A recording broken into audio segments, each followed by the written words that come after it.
And that's my audio. And that should be the stream screen. There's something I was looking for, but I've already forgotten Yeah? where it was. And in a second, everyone's probably going to hear the audio from my phone come through, because if I'm pretty sure I left my audio completely up. Yup. Okay. Oh, man. We both sound right. good, as we typically do. Good. Hello, everyone. I had a terrible day at work. Oh, I'm sorry. That's okay. It's always that way on Sundays. Always, always, always, always. I'm really ready now to go back to the party with Ange and just do some more fun puzzles and then just enjoy the niceness. Chat, how do we tell them? Chat. I've never played this game before and I know what's about to happen.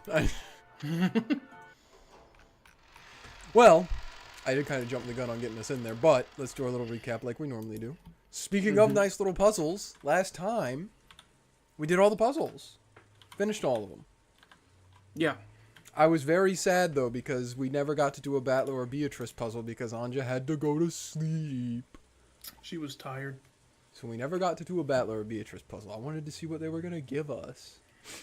But there were some that were very easy that I just got immediately. There were some that did confuse me. And that, well, I shouldn't say confuse, I should say tricked me. There were some that tricked me. And then there was one that confused me. Which was Gorg with his posterior probability. But yep, Ange finished all the puzzles, and everyone was like, "Oh man, this is so great! We're so glad Ange's here." And then Ange fell asleep, and everyone was like, "Shame that we're all dead." And that we never got to do anything like this in real life for. Man, I'm so sad. And then everyone had a nice cry. And then they tucked in Ange in the parlor for some reason. Because they said the guest house would be too lonely. But something's going on, man. You don't know that. I don't know it, but I feel it. So, that's where we left off. With the nice Halloween decorations strewn throughout the mansion. After putting Ange to sleep in the parlor, Genji and the others returned. Thanks. Was she sleeping well? Yes. She is sleeping peacefully. The noise from here won't reach the parlor, right? That's right. The door is closed, so I don't think it'll reach. Ange. Sweet dreams.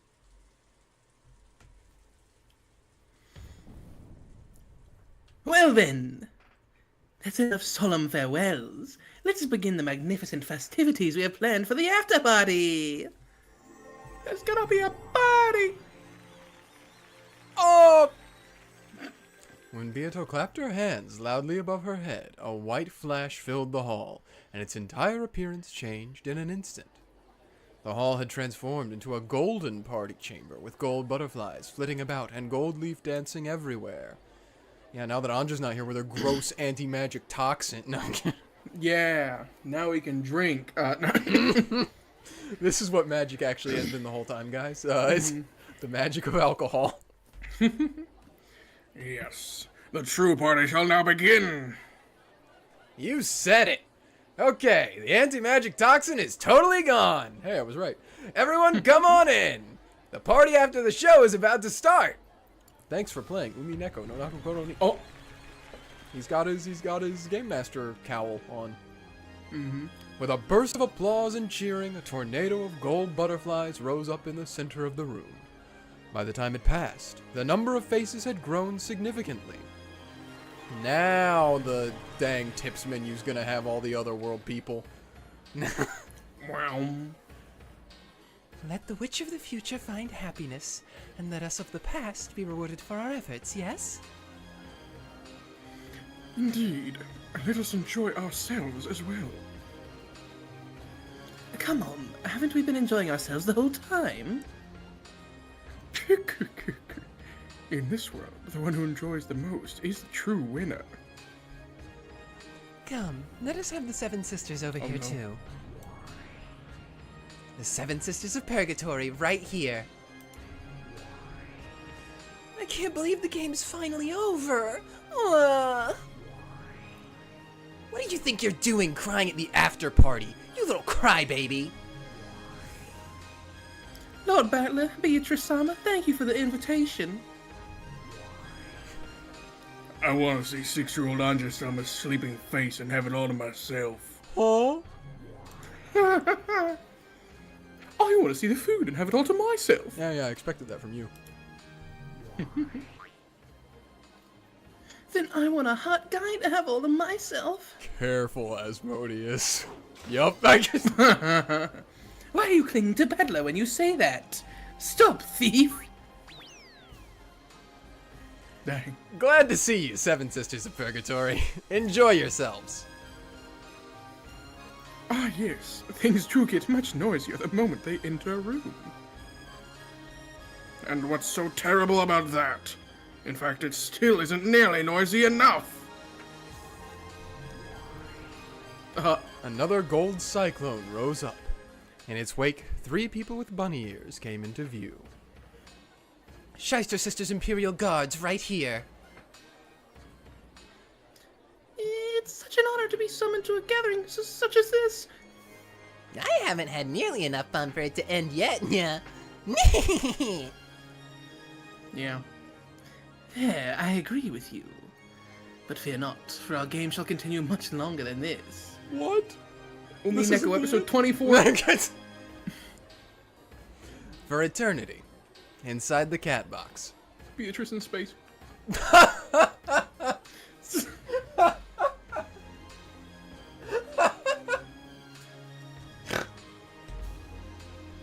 was really funny to me. Thanks. Glad to have you here, Shyster Sisters. Lord Battler, allow me to express our deep gratitude for your invitation. In the future, we will endeavor to show even more... Come on, don't be so stiff and formal. Tonight we're all equal. That's right, nya. Battler gets it, nya. Stop it, 410. You're getting carried away. We'll get in trouble. Oh no! Hey, Zeriche. Long time no see. Wow, how long it's been since we've had so many of us here. Like 4 episodes. Yeah. Not since Natsuhi's trial, right? Like 4 episodes. And you could hardly call that a party.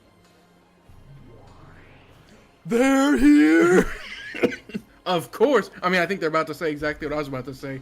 If you're talking about a party. You better not try and leave us out of it. Yep. The applause. I'm with them. I don't know if it's that far on purpose. Dang, just how many of them are there? If they keep coming like this, there'll be more of them than us humans. You can come out now, Sakutaro. Oh my gosh. Uryu! Everybody. Whoa. Oh my gosh. Wait. No, wait. No way. And no way. She was sent away, right? I'll be actually kind of happy if she comes back. Let's see. Lord Battler, it was an honor to receive your invitation. Oh, okay. Let Let it be known that it is an honor. Hey, glad you came. It's been a long time. How have you been? Very well, thank you. Fighting with you all is always extremely fun. I've had enough of stamping documents. Commander Delanoy, know that your to-do box is piling up as we speak. Please make haste with the approval of our vacation papers. They are exceedingly important. Dang. Sounds like living in the Great Court is as boring as ever. Bureaucracy. Yeah. Lord Battler, I fear I must bring you some sad news. It's gonna be that Erica's just dead, isn't it? It's. What is it? Dillinor held out an envelope. It was one of the invitation cards that Battler had handed out for this night's party. The name on the card was Furudo Erika. We did all we could. The invitation was filled with stamps bearing the unreadable words of various foreign countries. Even without reading them, it was easy to guess that it had been returned to sender, destination unknown. I see. Thanks for trying so hard. The depths of oblivion are like an empty, endless desert, or perhaps the bottom of the sea. No one besides Lady Brancastel herself could find her location. I did send invitations to those witches, too. We'll have to hope they have the kindness to bring her along. Kindness? Lady Brancastel is just like a cat. She'll show up whenever she feels like it, but when she isn't in the mood, she'll never come, no matter how often you call her. Hey! Whereas Lambda's more like a dog, a small chihuahua. Yeah, that kid's totally like a cat. She'll come to get her food, but she won't let you pet her head. Lambda Delta. So you came. Believe it or not, I'm a busy person, okay? Still, I am Beatrice's guardian. Wasn't I your guardian too? Well, anyway, I came because it's my responsibility. Gotta show up to the kid's wedding and everything. I happen to be in the neighborhood, so I stopped by. Hey, you, Goda! I've brought some presents! Could you just put these wherever for me? For someone who just dropped by because she was in the neighborhood, she brought an awful lot of presents, which included colorfully wrapped boxes and food boxes. No way! Lambda's the upper world version of Kinzo. Okay. She's grandma. I thought you were gonna say Santa. She's Santa.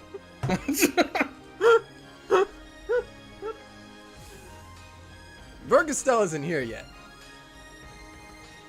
You really think she'd come? She's not the kind of kid who just dropped by to say hi at a game she's lost. Probably. After all, she is very proud. But it's been 8 episodes. Can't she overcome her pride for us? I seem to remember her putting us through hell, but she's still one of the players in this game. I thought it'd be good to have her over to celebrate the final night of the final game. You're right. Without that kid, this game might not have reached its conclusion. Enemies and allies are the bare minimum you need for a game. It's true, without Bernkastel's meddling in episode 5, Battler wouldn't have reached the gold truth. Yep. True. Without a foe, there can be no game. At least I can enjoy defeat as just another part of the game. That kid can't. It's too bad, but she's been through a lot. So please, don't blame her too harshly. Actually, I was planning to thank her. A lot of crazy stuff happened, but thanks to her, we were able to make it to where we are today. Thanks. I don't know when I'll see her next, but if I'm lucky, I'll get my chance in a few hundred years. I'll let her know what you said. Ah, that's right. I don't have invitations, but I've brought 2 guests with me. Guests? Who? I'm pretty sure I sent invitations to all the usual suspects. Oh. Come on over, you two. I'll introduce you. Oh! True. When Lambda Short time snapped no her see. fingers, the empty air exploded and 2 forms appeared. I don't know why, but Eleanor just saying that is funny to me. If it isn't Willard! Hey, I see you're as short as ever. Now here are some unfamiliar guests. Who are they? Ow, ow, ow, don't pinch my ass. shouldn't we be introducing ourselves first? I'm fairly certain that Battler-kun and the others in this world don't know about us. You have the mark of the one-winged eagle on your clothes. Are you an Ushiromiya? My name is Ushiromiya Leon. In my world, we're cousins. Well, in this world, you're cousins too.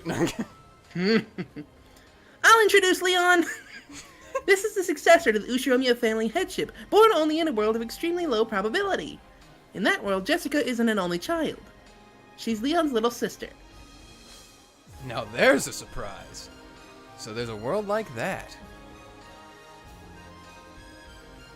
Wait, you couldn't be. Pleased to meet you, Beatrice. I know quite a lot about you. Seeing you smiling happily is the greatest joy I can imagine. I'm as glad as anyone else that you've made it to this point. I see. So it's you. I'm glad you're here. Beato realized who and what Leon was. The two of them stared at each other's faces, as though looking at their own face in a mirror. Willard's the name. I'm just a passing stranger who got caught up in a game you know nothing about. He is an inquisitor of heresy from the Great Court, like myself. A truly skilled one, though he is now retired. I see. If you're Dilinor's friend, you can't be anyone bad. Please, make yourself at home. Just where did these two come from? Byrne brought them in and made them pieces. When she was done with them and about to crush them, I picked them up. Of course she did. She's got a little heart of gold under all that yandere she portrays herself as. Candy. Oh, well, so leaving them there would leave a bad aftertaste. Candy. This is gonna sound weird, but I imagine Lambda Delta is just naturally sticky.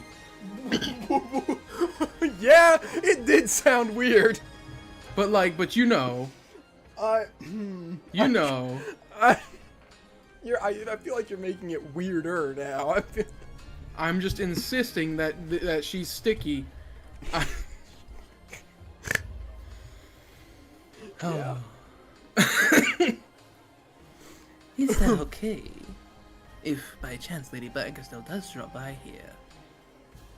On this game board, they're my pieces, okay? And I can't wait to see the look on that kid's face when she bumps into them in a place like this. I don't really get it. But you obviously brought them here for some shady reason. That's all for my gifts. I'll just hang around for the rest. I'm leaving the rest to you, the host. Oh, goodness. Come, Lord Battler! If you don't announce it, we can't start. This degree of, overlap was crazy. Okay. The start of tonight's party at the end of this long game! Ladies and gentlemen, your silence, please. Our territory lord, Lord Battler, has a message he wishes to convey to you all. Enough of that. It's embarrassing. Come on, it's a wife's responsibility. I'm not letting anyone else take it. Beato sulked and handed Battler a glass of champagne. Come to think of it, everyone had a glass in their hands now. Maria, you're a kid, so drink some sparkling cider instead. I want champagne too! Hey, Maria-chan, why don't we drink some sparkling cider together? Battler, our drinks are getting warm. Agreed. Begin, Battler. No objections, I see. This way, please, Lord Battler. Ronove motioned towards the center of the room. When Battler stepped forward, everyone silently awaited his words. Glad you all could make it. This marks the end of my long game with Beato. I've invited everyone who's been a part of this game as a piece, a player, or a game master. I hope you'll enjoy this unending night to the fullest. Cheers. Kanpai! Cheers. That was my mom. Everyone raised their glasses to the heavens as they cheered, and afterward, the soft sound of glasses clinking together rang out across the room.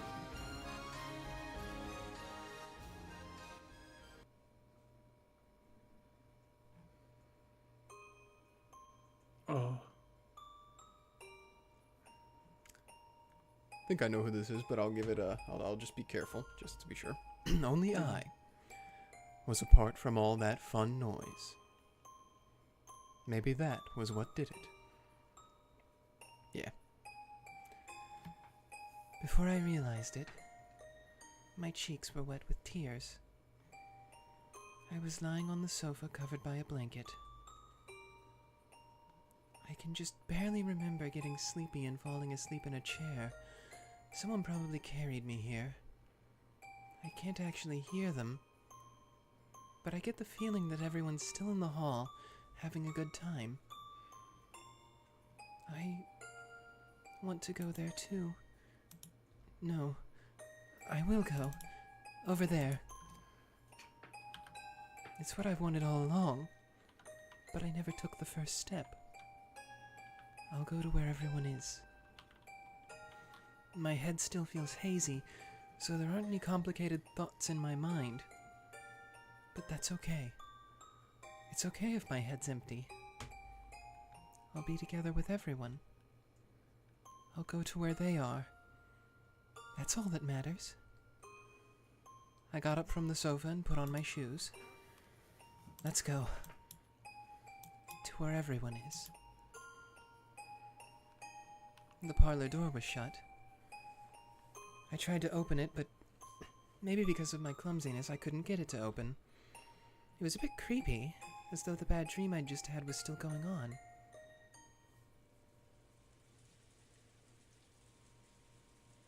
It won't open. Why? It isn't even locked. My mood grew darker and darker. The knob that locks or unlocks this door is on this side. If I twist it, I should be able to lock or unlock it. I turned it. The door won't open. Did I accidentally lock it just now? I turned it. The door won't open. It didn't open the last time, so it should have opened this time. I don't have a clue how I'm supposed to turn it to unlock the door. I kept on alternating between turning the lock and roughly twisting the doorknob. I began to get irritated, wondering why they'd lock me away behind such an inconvenient door. Eventually I ran out of patience and pounded hard on the door, but that noise didn't bring anyone to me. Why am I locked up in a place like this all alone? Everyone else is having a fun party right there in the hall. Let me out of here.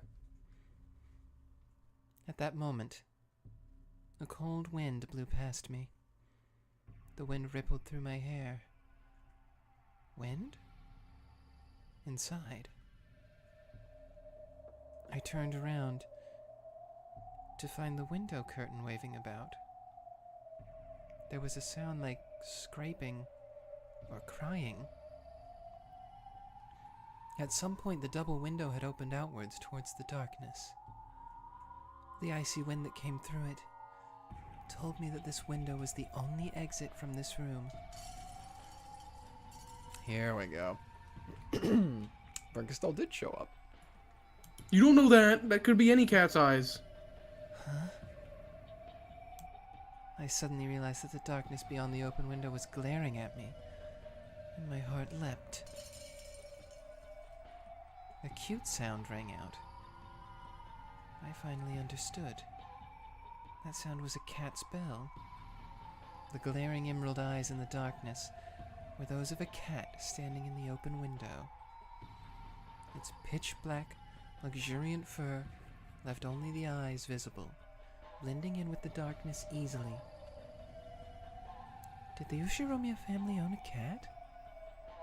It has a bell on it, so it can't be a stray. It's a cat someone owns. At any rate, the cat was standing by the window and staring straight at me. Who are you? Of course, the cat didn't answer my question. I didn't think it was a cute cat, but I thought it might be trying to tell me something, so I approached it slowly. As I did, the cat did an about-face, turning its back to me. Then, it turned its head to look at me, almost as though it was telling me to follow it.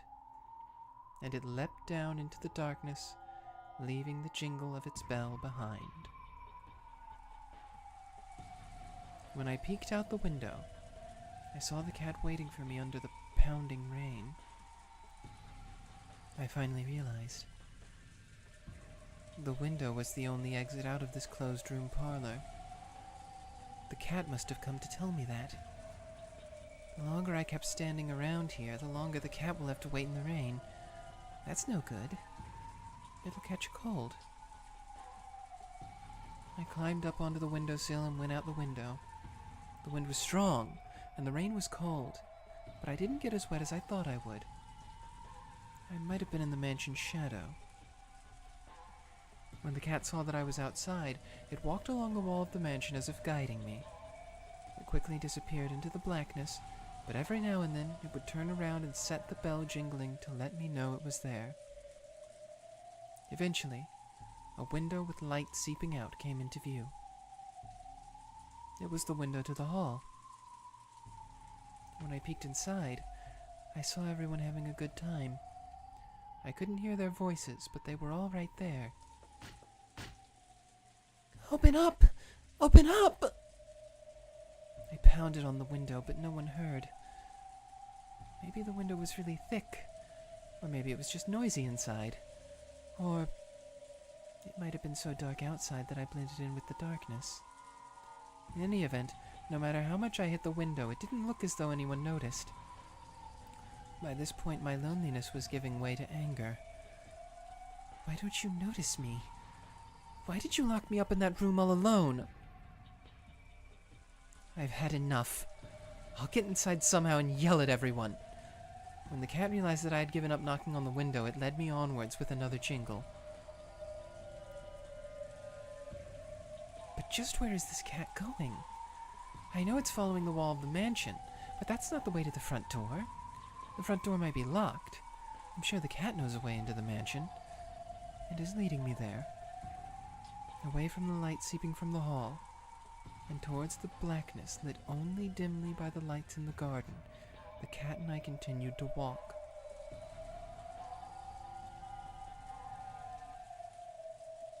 Then, I found it. An open window. The cat stood below it and looked between me and the window as though telling me to go inside.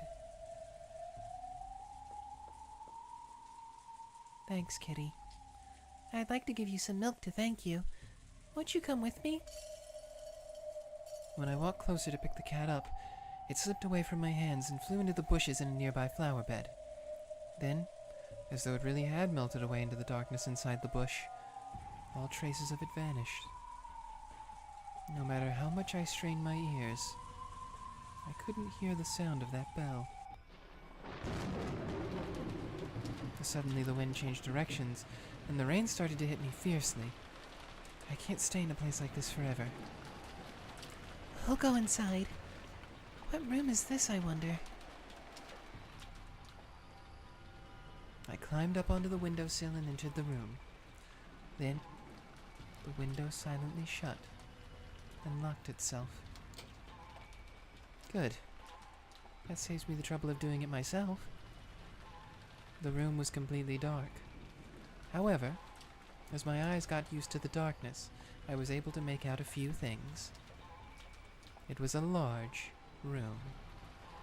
There was a long table and many chairs. It was the dining hall. Perhaps because I realized this and relaxed, it quickly became hard for me to make out the details. I searched blindly along the wall for a light switch.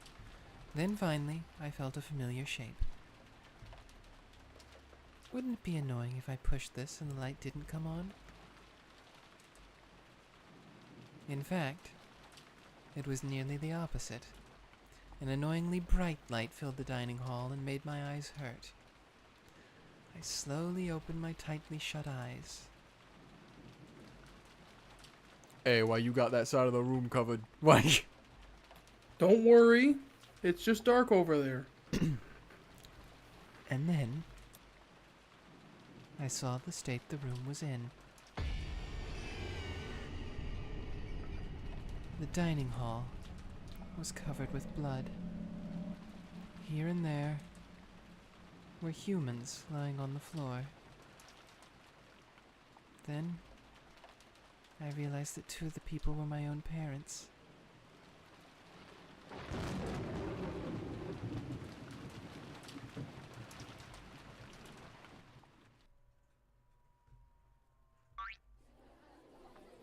Wow, what a theme change. What a mood Yeah. change. Hey, are you having a great time, people? If anyone's not having a good time, we're gonna eat you! What? Yell and sing the praises of tonight's banquet.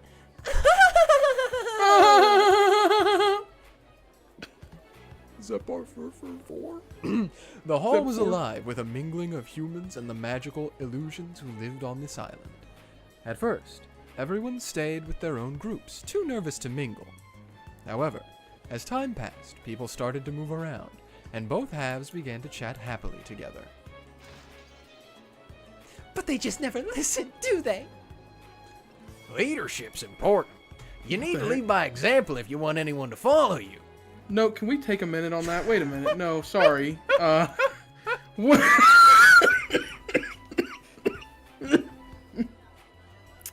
I know. I know this is the big finale wrap up. It is so weird. Who is that? Who was this? This was Lucifer? Yes. That was talking about being a leader, and then Hideyoshi shows up to chime in? I think it was implied they were already having this conversation before we tuned in. Buddy, So they've already been talking. I feel like she might have some experience on you. Sorry. That was just... I couldn't let that one go. Sorry. Maybe some subordinates are like that, but I've never had any success with ordinary methods. Anyway, you're done for if your subordinates don't take you seriously. It's important to scold people loudly, even for small mistakes, every once in a while in front of everyone else. Maria! You can't do that! It'll just make everyone scared. The leader has to be an example for everyone to follow. Okay, Sakutaro's not someone I expected to be in this conversation of all things. If you really want to be a leader... No, he knows. Oh. Everyone listened intently to the Vegeta Lion's theory on leadership. Vegeta Lions, because he's vegetarian. My brain instinctually read that as Vegeta. Oh yeah, me too, me too. Now I have a mental image. Vegeta Lion? A cross between Sakutaro and Vegeta. I'm just imagining it's just straight up Vegeta, but he's wearing the Sakutaro clothes. Yeah. Kakarot. Who are you? This was after several rounds of drinks had gone by, and everyone was unnaturally focused on the conversation. Kyrie! Why do you get stronger the more jealous you are? Don't make it sound so bad. If I want something, I won't let it slip away. I always put that theory into practice. There's nothing more to it. Thanks for waiting, everyone. Even more food is on the way. Butting in on the family party like this, and yet, while I hate to admit it, every movement of his is flawless. Just what sort of hotel did he train at? If only you knew. Uh-oh. Too bad Ronove-sama just happens to be totally perfect. But I still love Goda more. This one's been cooked just right. Even Goda gets tail. Even.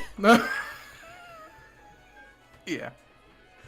Oh, even Goda wins in episode 8. The 7 sisters had blended into the party perfectly, and they were making things interesting. That's for sure. Not true. Oh, a man of science amidst all of this. And yet, many great mysteries are called masterpieces despite being shut down by... He's debating with Dillinor. He would. This would be the person that he would talk to out of everyone. It makes the most sense. Are shut down by Van Dyne's 20 rules. Oh, and Will, yeah. Yeah. It's not like I'm trying to shut down anything. Mystery novels exist for the sake of your own amusement. If you have fun, that's all that matters. Know that even the great wizard hunting rite has gone quite soft. Dang. Whether it's literature or forms of amusement, generally accepted rules change with the times. It must be the same with mystery novels, yes? Everyone chimed in on Will's theory of mystery novels. There was no shortage of things to talk about. Yes, that is a fitting attitude for a beginner. However, at that rate, you'll never become a key player in your organization. Not at all what I expected. But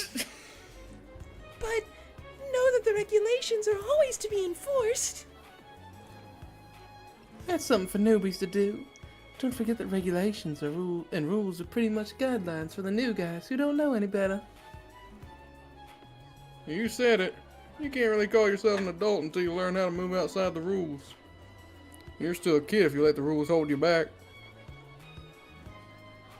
I can't stand letting other people do the work. I'm Mammon of Greed. I'll do all the jobs myself. That's some spirit you've got there. How much are they paying you for being a sister of purgatory? Pay? I'm gonna jump at my husband's business instead. I'll recommend you personally. The humans and the illusions were now very much on casual terms. I see. So this is how it's done in the world of witches. Yeah, Nya. You got it, Nya. Where we come from, you pour the tea onto the saucer, press your palms on the table, and slurp it up like a dog, Nya. Oh gosh. What the hell are you teaching her? Who does that? And Nutsi, what do you think you're doing getting tricked like that at your age? Get away from her, Satan. Dang. That's really What a funny. phrase. Yeah. How can you be so rude to Nutsi-san? Huh? Why are you crying, Satan? Was I too hard on you? That's even funnier. Oh. Shyster 410 son, please stop giving my pure and trusting mother such crazy ideas. Don't worry, it will leave a mark. 410 started yelling about animal abuse, jumping around in circles and holding her butt. I wonder if there's a prince out there for me. I want to have some hot, passionate love. Whoa, Asmodeus, whoa. Do not show Maria after that. True. If I fell in love, could I become a beautiful princess too? Of course. Love is a miracle, power, a mineral.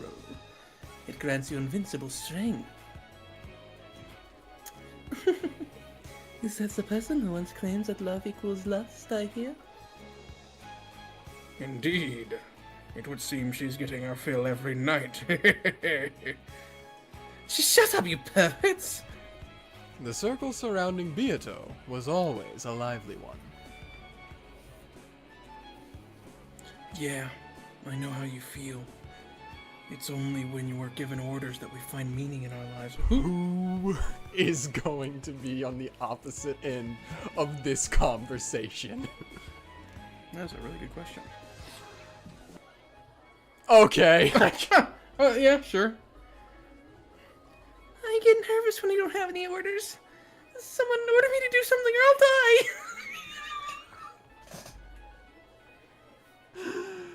You can't have that attitude. You gotta find your own meaning for your life. Cut your own path. Oh god, okay. We're doing the canon arc all over again. Here we go. Lambda Delta! These social circles are freaking me out. That's right. Your resolve has to be certain and absolute, okay? Back when I was human, I lived like a daredevil all the time. I can't wait to play Higurashi. A bit shakily, Yeah. Lambda Delta started talking about her theory of life. Her theory I'm almost of life? certain. I'm almost certain she's like lying bigly, but we'll see. Apparently, she also had her fair share of champagne. What a bizarre scene. Dylanor would be the one that's like in a corner by herself. They don't know that I'm True, they don't know know I'm the Great that Inquisitor of Heresy. I'm the Great Inquisitor of Heresy, Dylanor and Nox. Oh. Yeah, I guess so. Dylan-sama, would you like some more to drink? Something non-alcoholic. After all, I am a kid. Ah, Shannon-chan will do. Do you have a second? Battler came back into the hall. He was searching for a servant, and the first one his eyes met was Shannon. Of course, Battler-sama. Do you need something?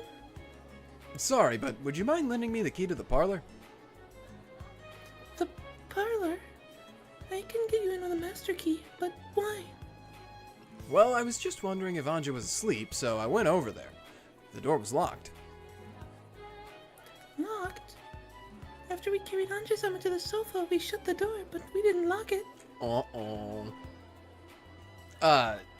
Don't tell me that Ange... She must have felt like she was being left out of the fun, and locked the door from the inside in a huff. Silly kid. Shall we unlock it then? Yeah, if you don't mind. Sorry about the trouble. Battler and Shannon left the hall together. In the hall, Lambda Delta started suggesting that they all have another quiz tournament together. No, please, Lambda Delta. Not more probability. Now it's anterior probability. No!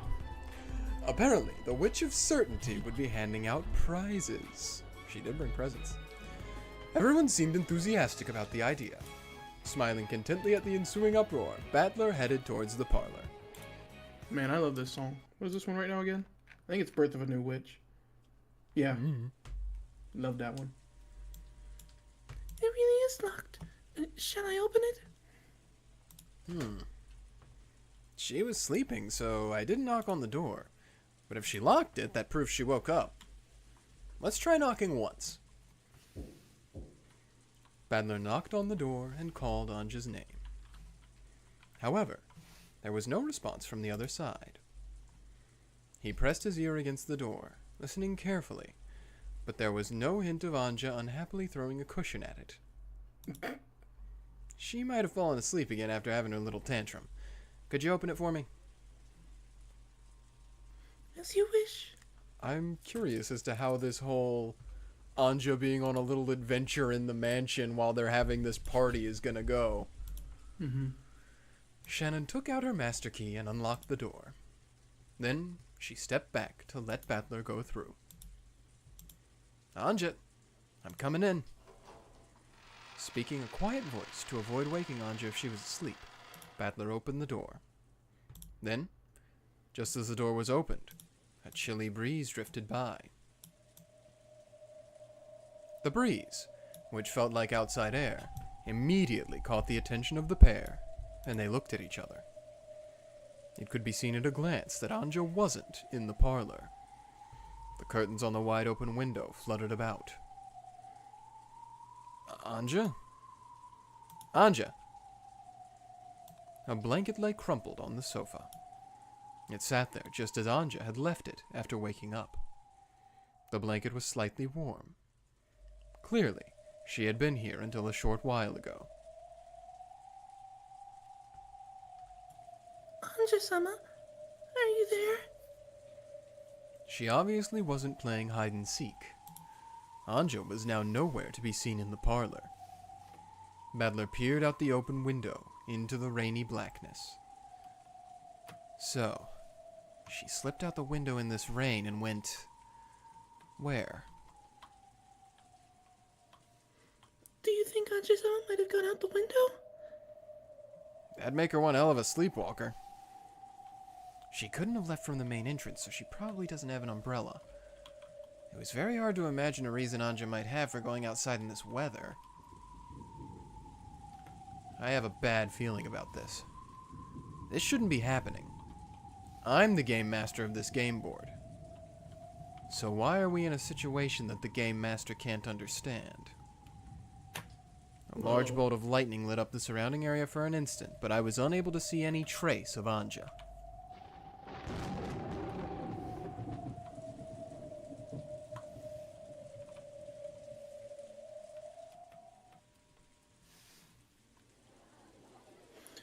Okay, now it's my turn to think of a question.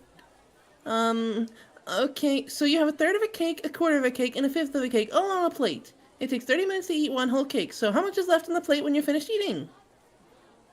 What? You got it? At that moment, there was a roar of thunder and the lights flickered. The cheery voices vanished in an instant, like candles being blown out. Is this Bunga still? Yeah. Okay.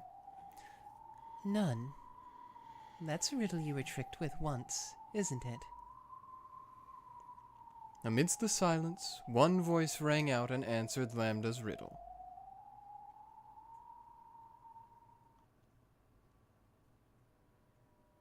The crowd parted, and the form of a girl, a 1,000-year-old witch, came into view. She had been invited. She was an official guest, holding an invitation to this party. Sorry I'm late. I was busy planning some festivities to liven up the party. As Bernkastel spoke, she looked around at everyone. Oh, and I thought you two were rotting away in the fragment sea. They're my pieces now. Pretty cool, right? She stared at Leon and Will with an unnerving smile on her face, but she seemed to lose interest. Where's Battler? And Beato? I'm a guest, aren't I? Isn't there anyone to welcome me in? I'm here. We did invite you, but I didn't expect you to actually come. I see. This must truly be a miracle. No, that's an interesting way to put it. Why'd everyone get so quiet? This is a party, right? Go ahead and be noisy just for the hell of it. Or is you welcoming me with silence part of some kind of joke? Now it's your turn. My turn for what? You asked where Battler was, so I told you I was here. Now it's your turn. What are you talking about? Did something happen? Ange's gone. Even I, the game master, don't know where she went. That's insane! Isn't this your game? That doesn't make sense. If Ange disappearing isn't a scenario created by Battler, that means there must be another game master. Is that even possible? Oh, yes. I was surprised myself. Just when I opened the game board and to start a delightful game of my own, I found that Battler had started up this bizarre game at the same time. I never thought I'd be in a game with two game masters. In other words, you're admitting that you hid Ange away somewhere. It would seem so. After all, no one could introduce a scenario you didn't build. Except another game master. So is this one of those festivities to liven up the party that you mentioned? You all looked like you were having a blast with that quiz tournament, so I decided I wanted to join in. And you chose to hold Ange hostage for that purpose?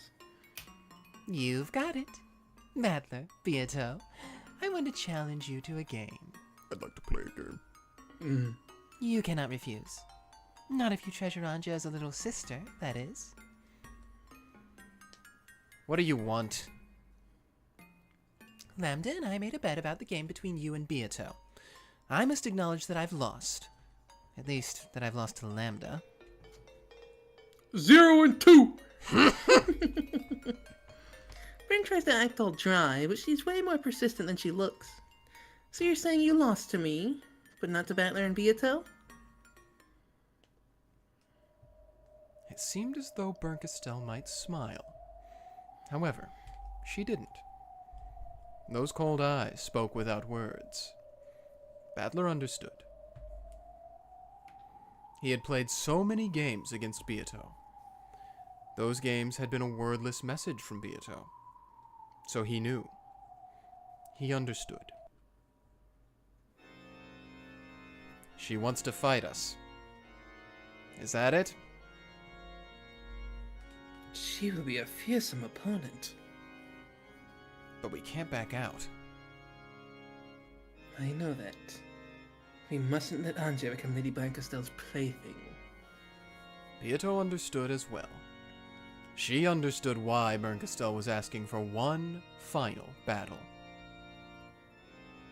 I never thought I'd see Bern fighting openly like this.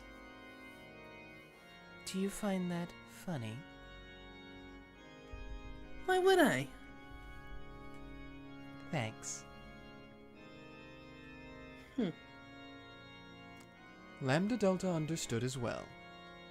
Before the tale of Battler and Beato ended, before everything was locked away in the cat box, Bernkastel would finally move from the audience to the stage. That witch who had hidden off to the side of the stage, unwilling to come out into the light, would now show that she had the courage to step forward onto the stage itself. As a friend, Lambda Delta showed that she understood Bernkastel's human emotions, which had given her this courage. Is there anything I can do? Please act as an observer for my game. Sure. If you promise that you'll release Ange if we take part in your game, that is. Of course. Without such a promise, we aren't obligated to go along with this farce in any way. You may not owe me anything, but you'll never see Ange again. In that case, you can enjoy being branded as a loser for the next few centuries. Beato, don't provoke her. This isn't a fight we can back down from. Indeed. Now that a hostage has been taken, their ability to negotiate had disappeared. However, Lambda Delta was agreeing to become an observer if that would make Bernkastel promise to release Ange. Unless she held Bernkastel to a promise like that, the latter would have nothing to lose. To make this final fight, Bernkastel wanted a proper one. Lambda Delta made her agree to this.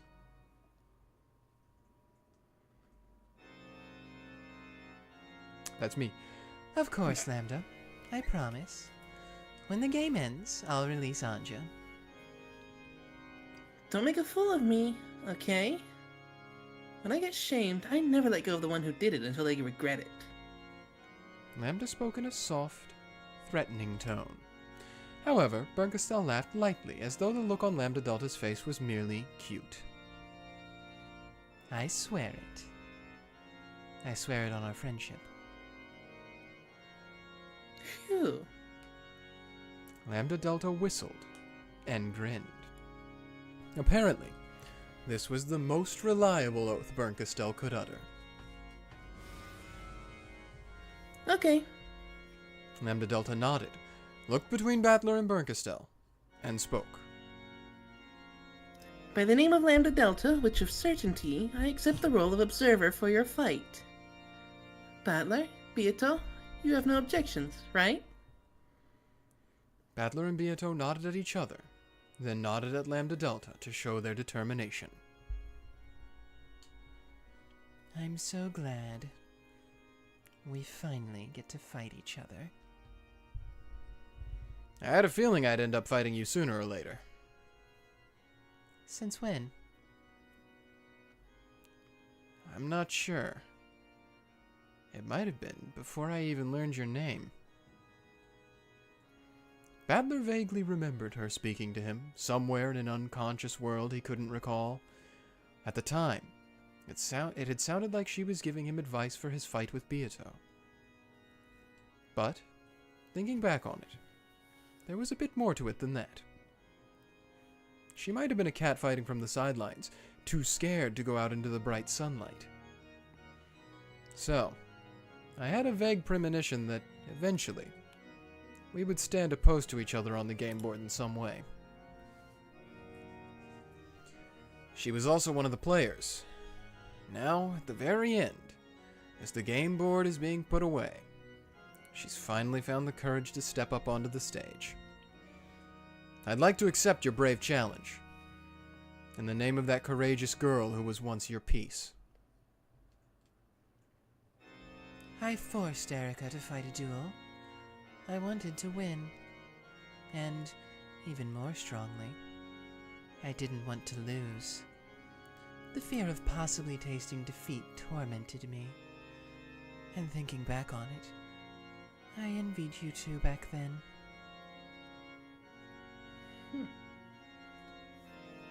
Erica was a great piece of yours, and my rival.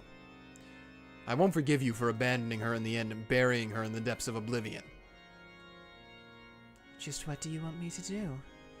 Apologize to Erica? Save Erica from the depths of oblivion, and invite her to this party. Save Erica? I feel the same as Battler. She was a piece who stood in opposition to us, but she was only faithfully fulfilling her role. There can be no game without a rival. She remains our enemy, but she's also an important friend to us. Even though she made you suffer so much. We fought a fair fight. The outcome may have changed our fates, but now that we've dueled each other, we'll always be friends.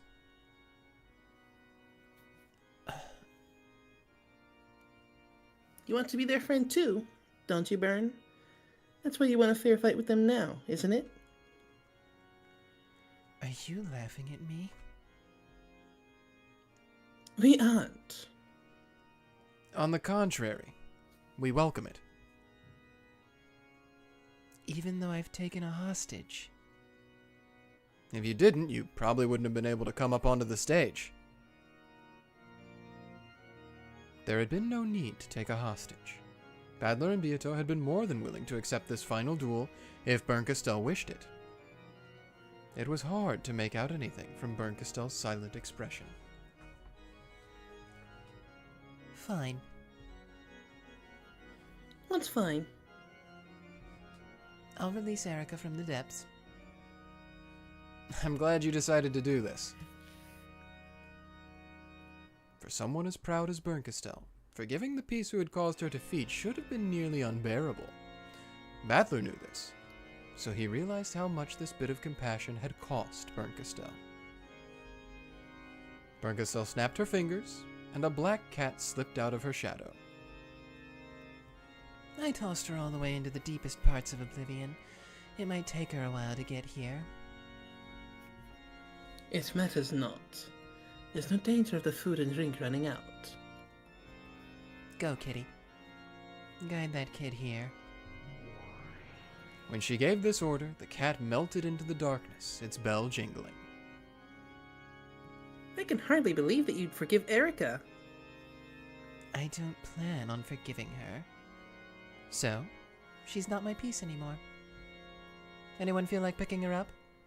After all, you already picked up Leon and Will. Bernkastel, you have my thanks. Okay, enough with the sentimentality. I've already had as much as I can bear. Sure. Where will we have the game? As far as I care, we could have it here with all the noise, or in the usual quiet spot. Lady Bancastel has already shown that she has the courage to stand before a great many people. There's no point in making us suffer any longer. Good point. Then let's go to the usual place. Any objections, Bern? None. Sorry, partygoers. We'll be heading out for a bit, but please continue to enjoy yourselves. Zepar, Furfur, liven this place up. When Erica gets here, let's have everyone give her a warm welcome. Yes, Lady Lambda Delta!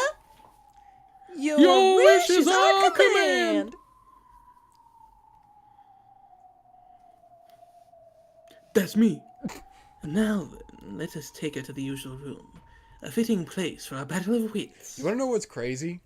Is we've been talking about how they've been doing the sprite switch-ups, and that's what's been getting us, but both the times it happened this time, the sprite was on screen. Yeah. For me and you. The correct sprite Oops. was there. Not my fault. When Battler snapped his fingers, space shattered. Alright. Final game. They were now in the smoking room of the witches, the place where witches had once debated, schemed, and reasoned all they could. Barncastel had been invited there once again, and the final game would now begin.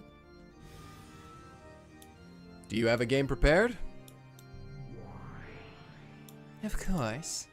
I worked hard on this game, and I'm pretty proud of it.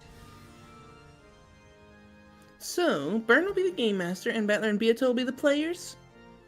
Will it be a normal game where Bern creates a murder tale and the two players have to reconstruct it with human tricks? I'm interested to see what sort of scenario Lady Bancastel develops. We'll explain things with the blue truth, and you'll knock those down with the red truth. Are we okay with those rules? My game will be a simpler one. It's just a quiz of guessing the culprit. I see. I understand now. I don't feel like trading red and blue with you. Oh, great heavens, I'm going to have to actually figure out who the culprit is this time. Oh? On God. What kind of game will that be? Would you mind letting me have a look at it first? Barncastel held her palm upwards, and a palely glowing fragment appeared there. No, that's I love that. This is the entire story I'm about to tell you. Oh, can I see it real quick? Yeah, here you Oh! go. Yeah. Thanks. Lambda Delta brushed it with her hand and shut her eyes. It actually, there it is, the See, it's like, See? It's a simple game, isn't it? You're right. It's much more straightforward than the mind games these two played in the past. This isn't even a game about witches and humans anymore. That's right. This is a game about humans. What a surprise. The game Bern created to combat Beato's fantasy is a genuine mystery. Oh no! Please explain. It's extremely simple. You'll watch the tale Bern has prepared for you. There are several rules to it, but if you follow them as you read it through, it'll lead you to a single truth. In other words, an answer. So, it's an ordinary mystery novel? I see. In that case, there's no need for combat between red and blue truth. In Beato's games, the argument had been about whether the story was a mystery or not. However, Barncastel's game was a mystery. There was no need to argue over that from the start. I've even cut out the motive and the tricks. There's only one question I'm asking you. Who done it? What a simple yet fitting game to conclude our fight. Yeah, no cheap tricks. Just a stoically simple game. This is a genuine duel. As the observer, I'll say this. This game is made to be solvable. In other words, I guarantee that it's a suitable setting for your duel. Byrne, I know I keep on saying this, but are you really sure? Balor and Beato's relationship started because they both loved mystery. I agree it's a pretty tricky scenario, but I'm not sure it'll be enough to stop these two. It might be enough to stop me. I don't know. It might... Please go easy on me, Burke. If my best tale can't stop them, then what comes will come.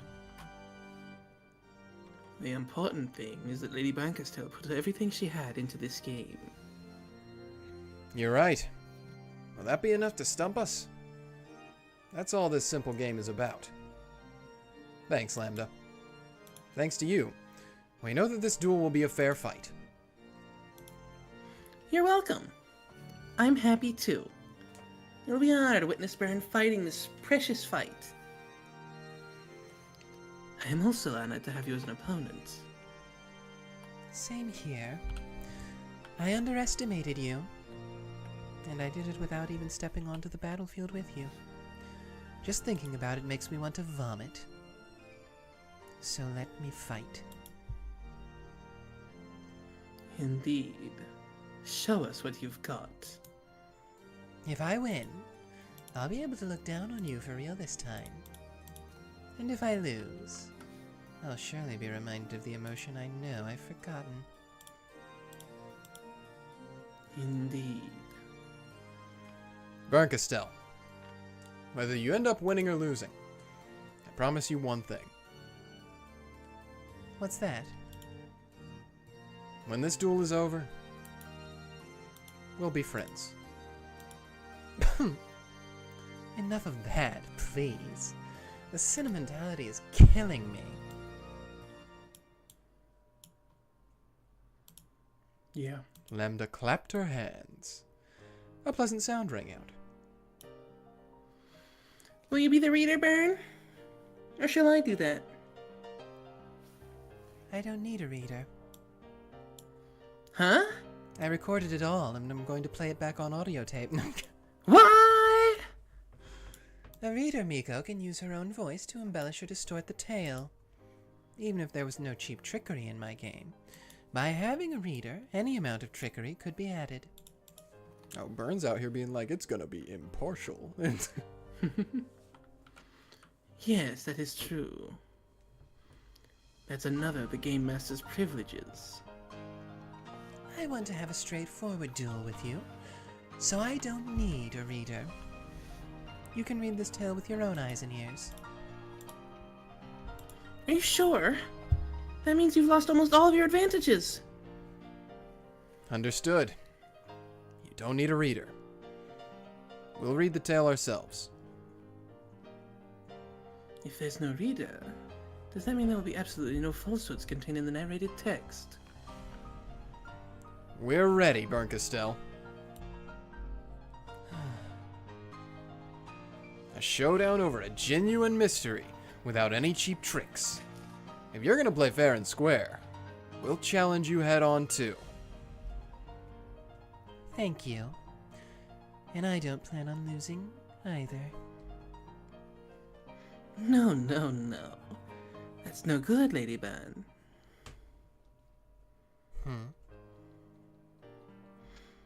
She's right. If you're a witch challenging us with a mystery, you can't have an attitude like that. Yeah, it's all useless. Bernkastel, realizing what Battler and Beato were asking for, snorted. Lambda Delta nodded at her, telling her to enjoy this final duel to the fullest.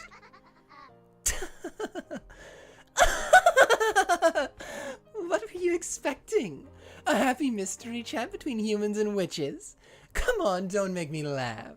Let's see if your cheery mysteries are any match for the one I've prepared. Let's see what you've got. We wouldn't have it any other way. Yes, we'll accept your challenge, Lady Blancastel, Witch of Miracles. Alright, time to start. I, Game Master Ushiromiyas Battler, and Beatrice, the Endless Witch, will be your opponents. Don't start crying when we wipe the floor with you. Take this. Here's my mystery. Oh, Bernkastel took a fragment containing the game and smashed it against the table, shattering it with a brilliant light as the game scenario laid itself out. The curtain rose on the mystery Bernkastel had created. you ready? You got this? I hope so.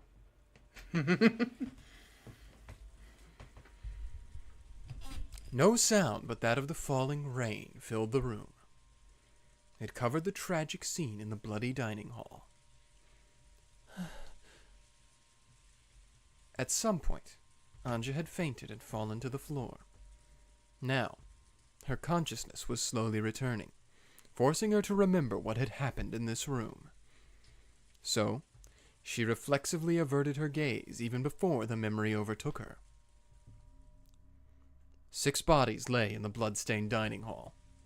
Strangely enough, her consciousness returned bit by bit. The terrifying scene before her seemed somehow less intense as her consciousness returned bit by bit. This time, Ange was able to look at the 6 corpses well enough to make out who they were. First, those are my own parents. They're a pitiful sight, colored bright red by a bloody makeup. And lying next to them are Uncle Hideyoshi and Aunt Eva. Uncle Hideyoshi, the uncle who always says funny things and makes me laugh. And Aunt Eva, the aunt who seemed to be so fond of me. Genji-san, the servant, is lying over there. And the one lying right here is Aunt Rosa. 6 people, a full 6 people, had their lives taken from them, and are lying in this room. Maybe I cried myself out before I fell unconscious.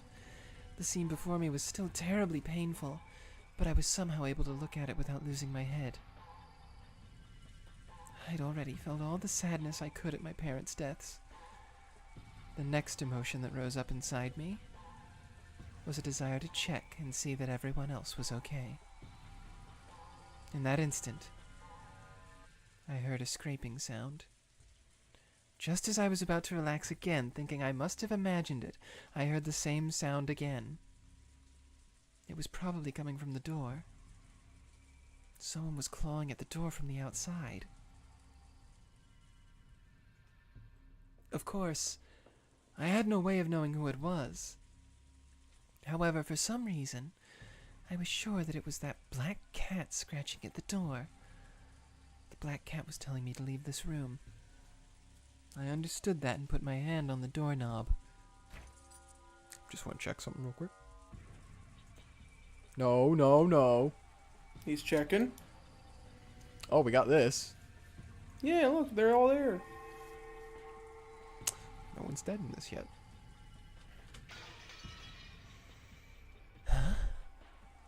I immediately noticed something odd. The door was locked. The same bad feeling I'd felt after being locked in the parlor crawled up my spine. However, unlike the time in the parlor, this door unlocked itself easily when I turned the knob. I unlocked it and slowly opened the door.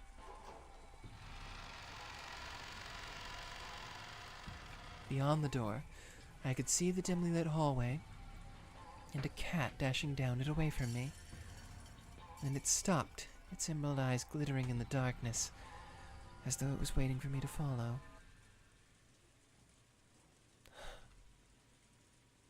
The hallway was dark and wrapped in an eerie silence. When the black cat saw that I was coming, it walked forward as if guiding me. I could hear nothing except the creaking of the floor, the bell of the cat, and the sound of the storm outside. The party is being held in the hall. I should be able to hear at least a little of the noise from this hallway. Maybe it got really late when I was unconscious in the dining hall. It was a reasonable conclusion. Then, we finally reached the main hall. The hall was frigid, and no trace of that party remained. Could all of that fun have been just an illusion? The black cat's bell rang out. When I looked up, I saw it had its feet on the stairway to the second floor, urging me to follow it. Are you going to the second floor? The black cat seemed to nod, then silently went up the stairs. Guests were allowed to go wherever they wanted on the first floor, but the second floor was Krause's family's house, and I remembered getting into trouble for trying to go up there. However, at that moment, I couldn't think of any options other than following that cat.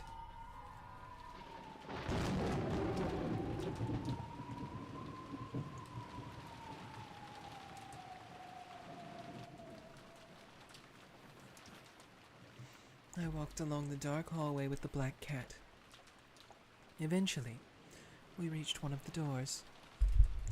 The black cat scratched at the door, then turned to look at me. It must have been telling me to open it.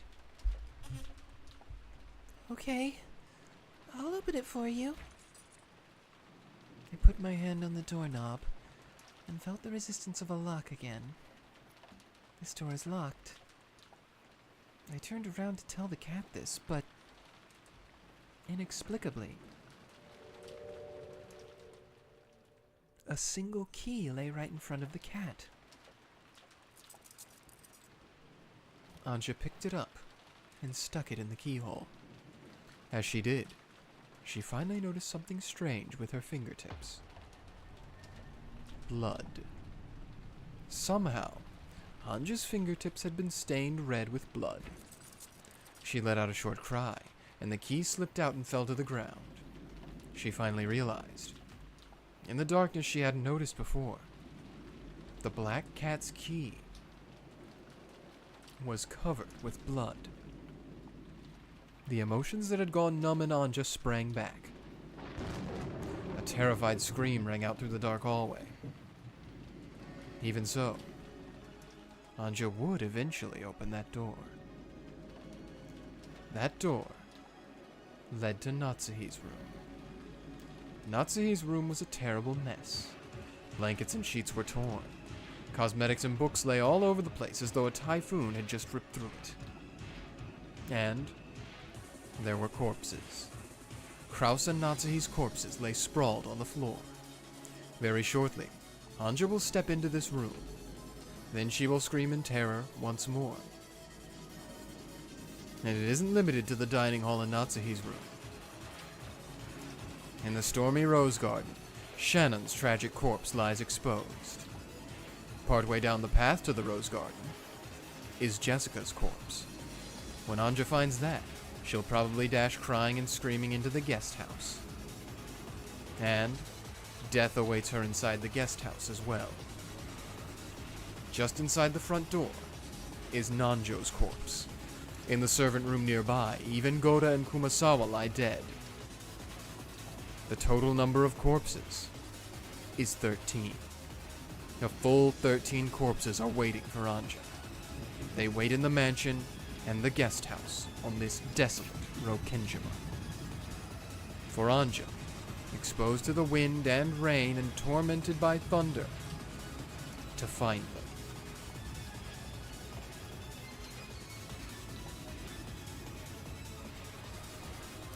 Oh. That's it. That's the end of the game.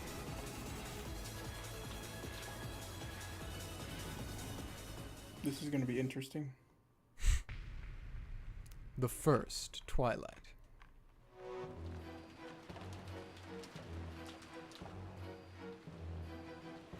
The tragedy of the first Twilight was discovered at 6 o'clock in the morning on the following day. Goda, who had woken up to get breakfast ready, went to check on the adult siblings, who had remained in the dining hall since the previous night because of the family conference.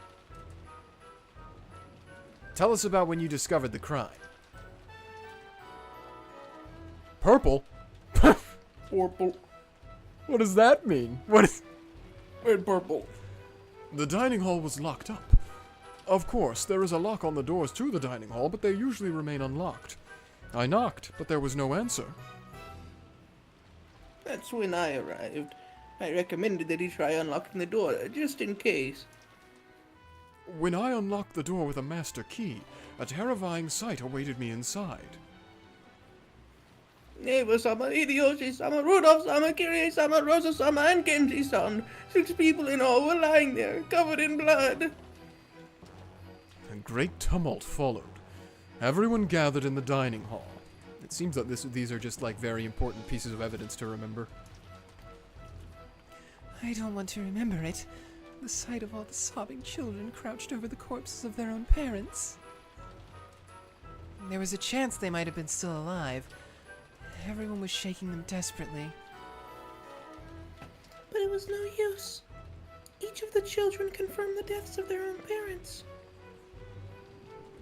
Dr. Nanjo and I confirmed that Genji-sama was dead. Such a gruesome way to be killed. No one is going to mistakenly confirm a death, even those other than myself. It looks like all the victims died instantly. Kee. After inspecting the interior of the dining hall, we determined that all of the doors and windows had been locked, making it a closed room. And nothing suspicious was found inside the dining hall. Of course, there was no one hiding in the dining hall either. Naturally. All of us are here right now. It's clear that no one is hiding. But Dad, if that's true, it doesn't make sense. 6 people were killed and the dining hall is a closed room. How could someone have killed them and escaped? I'd rather not think of it, but perhaps the servants with their master keys are the most suspicious. They killed the 6 and then left and locked the door with their master keys. It's a logical theory. That's absurd! Since there was no chance of the culprit hiding inside the dining hall, it made sense to assume that the culprit locked the door after committing the murder and exiting the room. It was only natural that the servants, with their master keys, would fall under suspicion. And sadly enough, none of the servants had an alibi. Then again, it wasn't only the servants. Everyone else lacked an alibi as well. Did you check Genji's corpse for his master key? I suppose we'll probably figure that out later. Are you guys going trick-or-treating? Did you guys check Genji? That was the first thing I thought of when you said it. Is the intonation. Is there any way to lock up from the outside without a master key? No, there isn't. That's not enough. I'll say it with the red truth. All doors can only be locked or unlocked with a master key. Of course, it is possible to lock or unlock doors from the inside of the room, even without a master key. There you have it. Any other questions? Shouldn't there be keys to each individual room, in addition to the master keys? Normally, those would exist. However, they make the game more complicated, so I've eliminated them. Red truth. We'll consider master keys to be the only keys that exist. In other words, all of the locks that appear in this game can only be locked or unlocked by master keys. Or if you're inside the room. That's what it means. It really is a simple game. It's as simple as that. I love saying meme things with Lambda Delta. It's good. It's really good. In that case, we should now check the number of master keys and who holds them. There are 5 master keys total. 1 is held by each of the 5 servants. The keys will be managed in a special way. The servants keep master keys on their person at all times, so it is impossible for them to be stolen, handed over, or used by any human other than themselves. Even when they're dead? What the heck? Now they're sounding less like keys and more like a fingerprinting system. That's an interesting metaphor. In other words, in the world of this game, it isn't the master keys, but the 5 servants themselves that can lock or unlock doors. With the keys. We tried to... Okay, there we go. We tried to retrieve Genji-san's master key, but had no luck. To guard against trouble later on, we destroyed Genji's master key. Sure. This was the crime of the first Twilight. The scene was the locked closed room of the dining hall. None of the servants holding master keys have alibis. Then again, no one else has an alibi either. The second Twilight. Okay, I understand. They're just gonna rapid fire all of them to us so that we get all the information. Everyone returned to the parlor to discuss what should be done next. The phones were out, so they couldn't contact the police. This is her theme.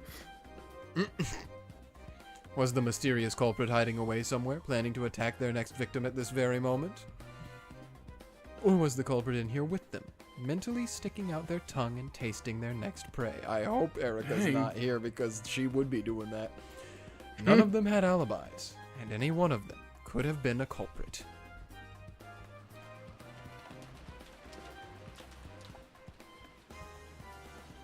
However, that tense feeling didn't last long. By midday, everyone got tired of arguing, and they decided to take a break. Kraus and Natsuhi announced that they wanted to talk with each other alone and went up to the second floor. That was the beginning, and after that, everyone went their separate ways now and then, such as to head to the bathroom or gaze at the endless rain. And now more people die. However, no matter how much time passed, Kraus and Natsuhi were the only ones who didn't return. Calls were sent to both Kraus and Natsuhi's rooms using the extension phone line, but there was no answer. Something might have happened. Everyone headed to Kraus and Natsuhi's rooms together, and in Natsuhi's room, they found Kraus and Natsuhi lying sprawled on the floor. Madam's room was locked. It's just like the dining hall. After getting everyone's permission, I unlocked the door. Kraus-sama and Natsuhi-sama lay sprawled on the floor inside the room. Dr. Nanjo checked their pulse. Then he announced that the two of them had died instantly. Correct. I confirm both of their deaths. There can be no doubt that they died instantly. I searched all over the room looking for a clue. In the end, I found that the windows and doors had all been locked, making it a closed room. Another closed room. We servants all have master keys, so we'll be suspected again. But have no fear. After Madam began to suspect us, we started keeping an eye on each other. All of us servants were together the whole time. That's not incriminating, guys. That's not. All of us servants can prove an alibi for all of the other servants. Now that's interesting. So you're saying that this closed room is even more complete? In the case of the first closed room, no one had an alibi.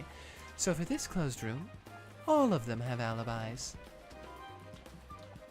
In this world, the servants themselves become living master keys. Since those servants have perfect alibis, it was impossible to lock Natsuhi's room. Unless they're all covering for each other. Or unless you lock it from the inside. Or unless you lock them on the inside. We decided to preserve the crime scene as it was. We put packing tape all over the outside of the doors and windows, sealing them. I'm sure the culprit left some sort of clue in this room.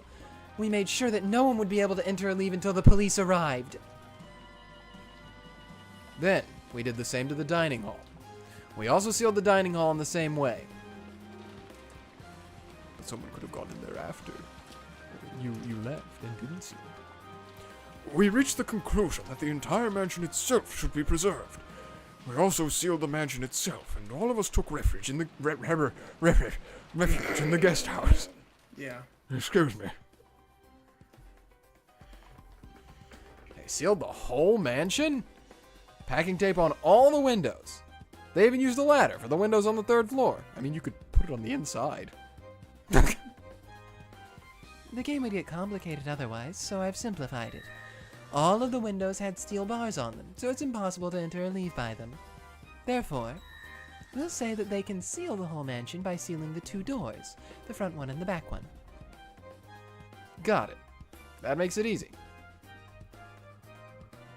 What do you think? Actually, killing the two people in Natsuhi's room would be easy. Someone just had to knock and get them to open the door. However, they couldn't lock it afterwards. Only the servants can lock doors, but all the servants have alibis. Unless the servants are all in it together. He's literally me. More importantly, the first Twilight has me suspicious. You think that one of the 6 who died in the dining hall was actually alive and committed the crime? It's because of Erica. I can't help but be suspicious when people are examining corpses. So, you think that one of the first 6 victims was alive? Yeah. And afterwards, they killed Kraus and Natsuhi.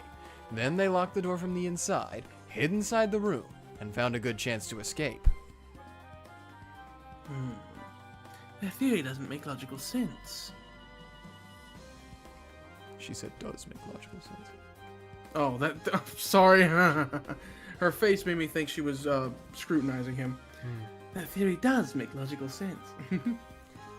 I'll say it in red.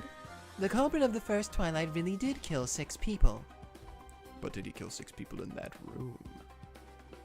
Then I'll take a shot with the blue truth. Here's the true nature of this closed room. The culprit locked the door from the inside, then hid in Natsuhi's room. I liked how they were like, yeah, we don't actually need the red or blue truth. But then they just went back to it anyways. It's what we too know. good. Yeah, we Yeah. know the system, so it works. What's that meme from The Simpsons? He's probably gonna use red and blue truth again. Ah, Good old good red, old and blue, red and truth. blue truth. Can't go wrong with it. Yep. Then, after everyone left, they found an opportunity to escape. Sure, I'll deny that in red. The group sealed the room at the same time they left. No culprit joined the group as they left. Also, all the seals on Natsuhi's room, the dining hall, and the mansion itself will not be broken. Okay, that one's a little nasty.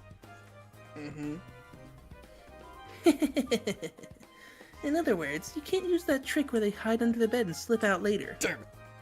I love that one. You sounded like a thwomp, man. I gotta be honest. That was crazy.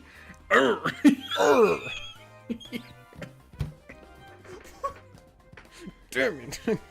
It was crazy, man. Interesting. Nice going, Bernkastel. Thanks. This was the crime of the second Twilight. The scene was Natsuhi's room, a locked closed room. This time, all of the servants with master keys have alibis. The whole group, realizing the dangers of being inside the mansion, took shelter in the guest house.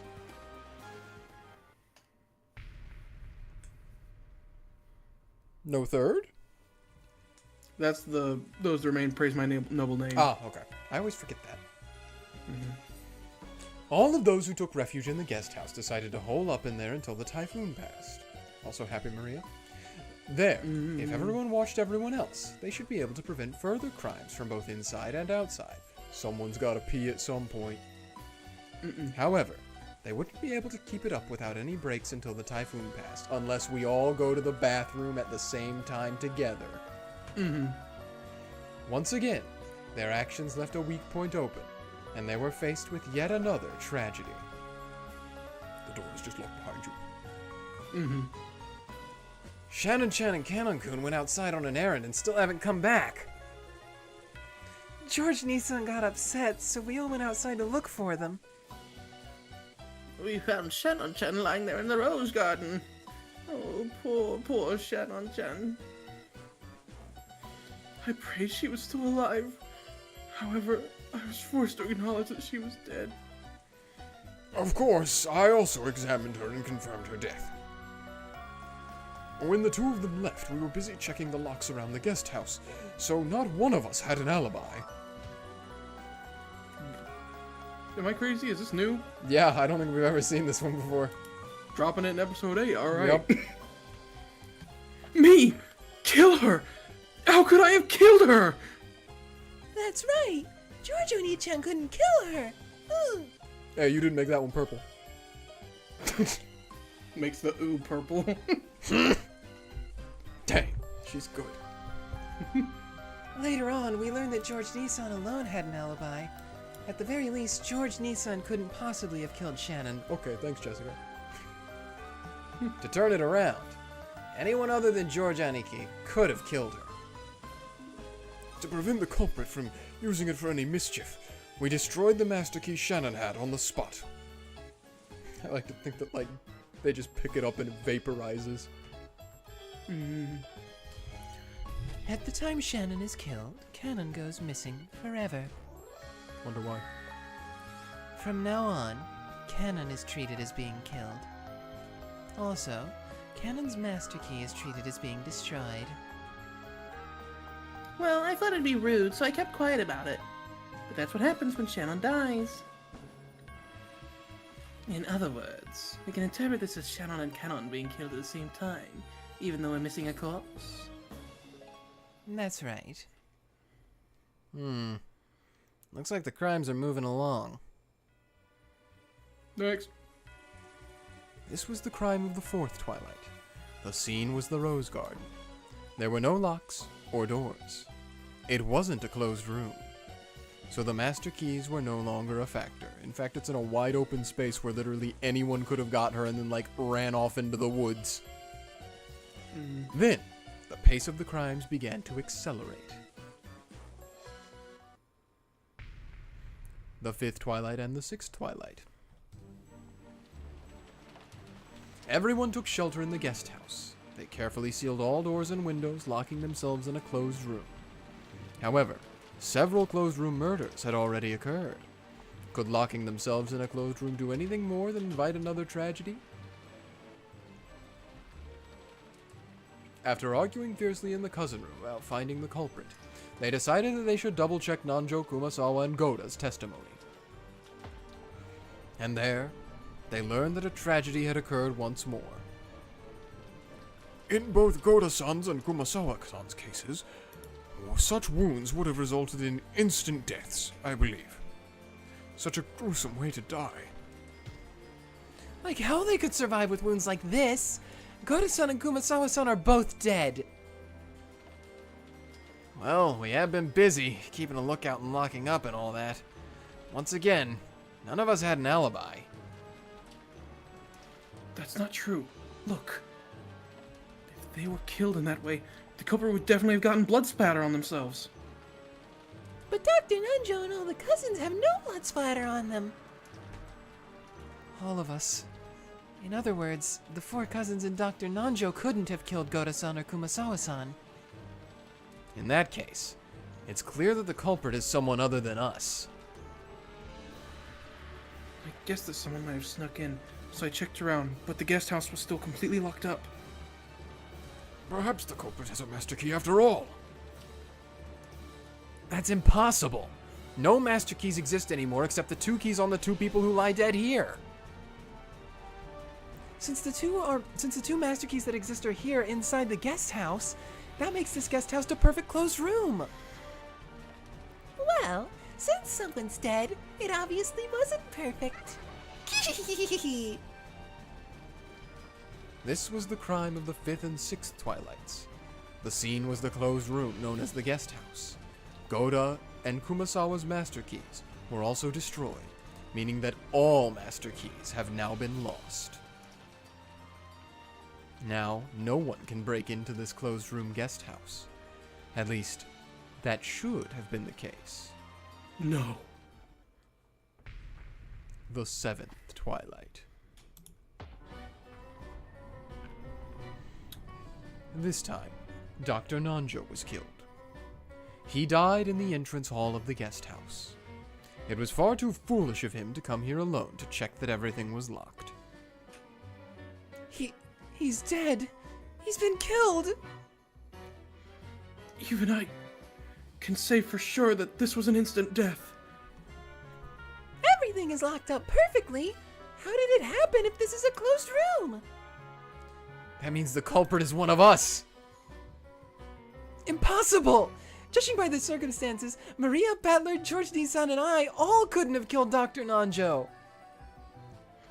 In the first place, no one could kill Dr. Nanjo inside the guest house. Spontaneous heart attack. Instant heart attack. And look at this! Simply put, this is proof that Dr. Nanjo didn't leave the guest house. That means no one could kill Dr. Nanjo, right? So how was he killed? No one could answer that innocent question. This was the 7th Twilight. Once again, the crime scene was the closed room known as the guest house. Various bits of evidence make this crime seem even more impossible. Then, the tragedy reached the 8th Twilight, the final one. The 8th Twilight. By now, it was clear that holding up wouldn't keep them safe. Jessica might have chosen anger as a way to numb her fear. She flew out of the guest house in a rage, searching for the culprit that surely hid somewhere outside. George, Battler, and Maria hurriedly chased after her. Then, outside the building, they found Jessica lying on the ground. It was, as anyone could tell at a glance, a gruesome corpse. Poor Jessica-chan. She probably died instantly. There's no way anyone could live through this. The three of us were together the whole time! George, Aniki, Maria, and I couldn't have killed Jessica! Yeah, the three of us couldn't have killed Jessica. As if Maria-chan could kill someone. Maria-chan couldn't kill anyone. Thanks. George Oni-chan couldn't kill an adult. He could kill a kid, though. I don't understand it at all. What the hell is going on here? This was the 8th Twilight. The crime scene was outside. However, the three who chased after Jessica have alibis. George, Battler, and Maria couldn't have killed Jessica. So, is there really someone hiding on this island apart from the Ushiromiya family? The curtain is lowered on this tale. For now. Got all that? I hope so. That's all for my tale. It's pretty well made. If you had a full-on reader, it'd stand up well against Beato's games. I agree there. You did a good job. Well, the real work comes from taking this, reading it, and making it worthy of proper theater going. Still, I'm stumped. On the face of it, the culprit has to be some mysterious person outside the Ushiromiya family. And that would be the same as acknowledging the existence of a witch. You can also suspect the existence of some accomplices aiding the culprit. By the way, what was all that purple text about? A new rule? I call them purple statements. It's a rule I made to make the story a bit easier to follow. Just think of the purple statements as important spoken statements. In other words, you might be able to ignore the spoken statements that aren't purple. Oh. Well, that's nice of you. Then, are the purple statements as reliable as red truth? I bet not. Oh. Yes, you can think of the purple statements as having the same power as red truth. However, there's one exception. A culprit can tell lies with purple statements. Ooh. Ooh, okay. I see. To turn it around, anyone who isn't a culprit can't tell lies. Purple statements. They seem to be the key to Lady Bankerstell's game. Yeah, that's right. I'll explain the rules. The definition of culprit is one who murders. It is possible for a culprit to lie. It is possible for a culprit to lie even before committing murder. Characters who are not culprits only speak the truth. Characters who are not culprits may not cooperate with a culprit. A culprit must carry out all the murders directly by their own hands. A culprit must not die. A culprit must be among the characters appearing in the story. Purple statements are as absolute as red truths. However, the culprit alone may lie with purple statements. That's all. The definition of culprit is one who murders. Makes sense. It is possible for a culprit to lie. Well, I already know who it is before the game even started then. Yeah? It's Natsuhi. Yeah? That seems reasonable enough, too. Is it possible for a culprit to lie even before committing murder? Well, No surprises there. Characters who are not culprits only speak the truth. How convenient. Characters who are not culprits may not cooperate with a culprit, right? So, the culprit can't make accomplices tell lies to match their version of events. Damn. My guess was that someone manufactured an alibi to cover for the culprit, but Oh, too bad. A culprit must carry out all murders directly by their own hands. In other words, there are no remote or indirect methods of murder, like traps. a culprit must not die. In other words, they can't commit murder form a closed room, then commit suicide inside it. Doesn't that also mean that dead people can't be culprits? If they're actually dead, because someone is lying with those purple statements. It's a simple yet vital piece of information. A culprit must be among the characters appearing in the story. So this isn't about some mysterious stranger who snuck onto the island. No 19th person. The appearing characters are the same old 17 people after Kenzo is removed. Oh, sorry, 18th person. I always forget that changed to that after we learned that Kenzo was always dead. No one else appears in the story, so no one else matters. Purple statements are as absolute as red truths. However, the culprit alone may lie with purple statements. Now here's a troublesome one. It might be the heart of this game. Does that cover all of this game's basic rules? Besides that, I guess there's only the reader will tell no lies. In other words, outside of spoken statements, there are no lies in the narration. I could have added that stuff if I wanted, but it'd be a pain to make things complicated. So, you willingly abandoned a witch's privileges. You seem quite confident. It is a tricky one. She probably plans to win despite that. That's all from me. I don't intend to give you any more hints or answer any more questions. As the observer, I'll proclaim this once again. I guarantee that it's possible to pinpoint the culprit with this information. Okay. Got it. I can't wait to get started. I can't believe the two of us are going to take on the same mystery together once more. Yeah. I'm looking forward to it.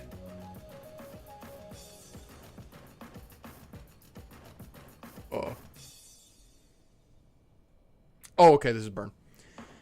This is a real game between you and me. I recommend finding some paper and something to write with. That's you. You're my paper and something to write with. Okay. That is, if you really intend to fight me. I am, just for safety's sake, gonna make a save. here. Probably a good idea. Because I don't want some menu to unexpectedly pop up on me and then me not be able to save the game. Okay. Some interactive menu, I mean. If you do get completely stuck, maybe you should listen on Battler and Beato's reasoning. We'll have those be hints for when you get absolutely stumped and can't move forward. If I want the achievement, I can't. I'm not allowed to get any hints. You're not allowed to use Nope. them? It's Oh, you boy. gotta, you have to beat it without hints. What I could do is, here. Because we do probably want that dialogue, huh? That was right, yep. I'll make this save here, and I'll make this save down here, and at some point I'll just return to this and I'll just go through Okay, and there do you it go. without the hints. Yeah. That's probably for the best. Because, yeah, we'll want that dialogue. Still, I'd rather fight you one-on-one. If you plan to enjoy our little duel, then try defeating me by your own power alone, without relying on hints. Okay. Let's enjoy ourselves, shall we? Enjoy this game that I've created just for you. I feel like they need to play the opening again. Huh. Welcome to Burns Game. Oh, goodness. Let me check. I cannot leave this screen. All right. Well, do we want to do this or do we want to save it? Because this is probably going to take a while. Well, I'll leave it to your discretion because this is your thing. But once you get this right, it's over. It's over? That's episode Well, not the 8? game. Not the Okay. game, no. Okay. But I mean, like, you get it right, and then I think that's the last interactive thing. Okay. It moves on once you get it right. It's going to be really funny doing this after I've figured everything out and just immediately clicking. Yeah. Alright, well, I do think we should save it because, like, obviously we're almost on the 2-hour mark now. I don't know how long it's going to take to do all of this, but I would like it to be in a single stream if possible. And it is a Sunday, so I got to get up for work in the morning tomorrow at a fairly early hour. Me as so I well. don't want to be extending ourselves too late into the night here. The music. Yeah, the music's going off. Oh my gosh. So I suppose, because the game won't let me leave this screen, Just hang here. yeah, that this is where we're gonna end the stream instead of doing it how we normally do, where I go back to the title screen. Yeah. So this is our title screen now. Yeah. So, thoughts on Burns' game? I was pleasantly surprised by the sportsmanship and the straightforwardness and the yup, we're just gonna do this straightforward, fair, no tricks, no underhanded stuff. I'm giving you the evidence, figure it out. I liked that. It has pulled back some respect that I had lost for her over the course of the episodes. And we got to see everybody again. Yes. Minus one person. It was weird seeing them all interact together, but funny. Weird in a good way. I like Yeah. it. But we are down one person. We are down one person.